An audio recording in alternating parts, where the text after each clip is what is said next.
Skillswell presents How to Become Smarter, Winning Strategies for Effective Learning. Welcome back to our enlightening journey in the How to Be Smarter series. Today's episode, the second in our series, dives into the art of learning effectively. It's not just about what you learn, but how you learn that can truly transform your intelligence and life. Think about it. We live in an era where information is at our fingertips, but the real magic lies in absorbing, retaining, and applying this knowledge effectively. That's what sets apart the truly smart from the rest. Before we explore the strategies for effective learning, let's interact. In the comments below, share a learning method that has worked wonders for you. Maybe it's a unique study hack, a memorable educational experience, or even a challenge you faced in your learning journey. Your insights could be the key that unlocks someone else's potential. As we delve into various techniques like spaced repetition, active learning, and the importance of sleep and environment in learning, think about how these can be tailored to fit your unique style. Remember, this series is more than just acquiring knowledge. It's about transforming how you think and learn. So, let's embark on this adventure of learning to learn effectively. In this video, we will discuss how to learn effectively. Learning effectively is essential for becoming smarter. When you learn effectively, you are able to retain information better and apply it to new situations more easily. There are a number of different strategies that you can use to learn more effectively. There are many benefits to learning effectively. People who learn effectively are more likely to succeed in school and in their careers, achieve their personal goals, and live happier and more fulfilling lives. Here are some strategies for effective learning. Use spaced repetition. Spaced repetition is a learning technique that involves reviewing information at gradually increasing intervals. This helps to move information from your short-term memory to your long-term memory. One way to use spaced repetition is to use flashcards. You can also use online spaced repetition tools such as Anki or Memrise. Take breaks. It is important to take breaks while you are studying. This will help you to stay focused and avoid mental fatigue. Aim to take a break every 20-30 minutes. Get up and move around, or do something else that you enjoy. Apply what you learn. One of the best ways to learn something is to apply it to a real-world situation. For example, if you are learning about a new concept in math, try to find a problem that you can solve using that concept. Use active learning strategies. Active learning strategies are those that require you to engage with the material you are learning in a meaningful way. Examples of active learning strategies include taking notes, creating mind maps, and discussing the material with others. Get enough sleep. Sleep is essential for memory consolidation. When you don't get enough sleep, you have difficulty learning and retaining information. Aim for 78 hours of sleep per night. Find a learning environment that works for you. Some people prefer to learn in a quiet place, while others prefer to learn in a more social setting. Experiment to find what works best for you. Vary your learning methods.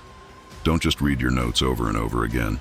Try different learning methods, such as listening to podcasts, watching educational videos, or creating your own practice problems. Take care of yourself. Make sure to eat healthy meals, get enough sleep, and exercise regularly. Taking care of yourself will help you to learn more effectively. Now let's make our learning interactive and practical. I challenge each one of you to pick at least one of the strategies we've discussed today and implement it in your learning routine for the next week. Whether it's using spaced repetition for a new topic, taking structured breaks during your study sessions, or trying out active learning methods like mind mapping or discussing concepts with friends, choose what resonates most with you. After a week, come back to the comments section of this video and share your experience. How did it change your learning process? Did you notice improvements in your retention or understanding? Your feedback will not only help you reflect on your own learning journey, but also inspire others in our community. Remember, the goal here is to experiment and find what works best for you. There's no one-size-fits-all method, and your insights could be invaluable to others trying to enhance their learning effectiveness. Example of how to use spaced repetition to learn a new word. Scenario: learning Spanish vocabulary. Step 1. Starting point. Imagine you are learning Spanish and want to improve your vocabulary. You start with a list of 30 new words. Step 2. Initial review. On day 1, you study all 30 words, using flashcards or a language learning app. You spend time understanding each word, its meaning, and usage in sentences. Step 3. First repetition. The next day, you review the same 30 words again. This reinforces your memory from the first day and helps identify words you're struggling with. Step 4. Subsequent reviews. Instead of reviewing these words daily, you extend the interval before the next review. For example, you review them again after 3 days, then after a week, and then after 2 weeks. Step 5. Adjusting based on performance. During each review session, if you find certain words are harder to recall, you might review those more frequently. Conversely, for words you find easy, you can extend the interval even more. Step 6. Incorporating new words. As you become more comfortable with the initial set of words, you start adding new ones to your study sessions. However, each set of words follows its own spaced repetition schedule based on when you first studied them. Step 7. Long-term review. Even after you feel you have mastered these words, schedule occasional reviews, like once a month or every couple of months, to ensure they remain fresh in your memory. By using spaced repetition in this manner, you effectively move the information from your short-term memory to your long-term memory, making it much easier to recall when you need it. This technique can be applied to various learning contexts, such as studying for exams, learning a musical instrument, or acquiring any new skill. The key is the gradually increasing intervals between review sessions, which are crucial for making the learning process more efficient and effective. To develop a study plan, start by identifying your learning goals.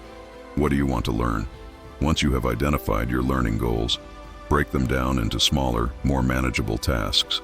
Then, create a schedule for how you will achieve those tasks. Be sure to include a variety of learning activities in your study plan, such as reading, taking notes, creating flashcards, and practicing. As we conclude this insightful exploration into effective learning, remember, the strategies we've discussed are just the beginning. The real learning begins when you apply these methods in your daily life. I encourage you to take on the challenge we set earlier. Pick one strategy and implement it for a week. Then, share your experiences and discoveries in the comments of our next video. Your journey could inspire countless others in our community. Thank you for joining me in this second episode of How to Be Smarter. If you found these strategies helpful, please give us a like, share this video, and subscribe for more empowering content. Stay tuned for our next episode, where we will delve into the art of solving problems creatively, another crucial skill in your journey to becoming smarter. Keep experimenting, keep learning, and remember, every step you take in learning effectively is a step towards a smarter, more capable you.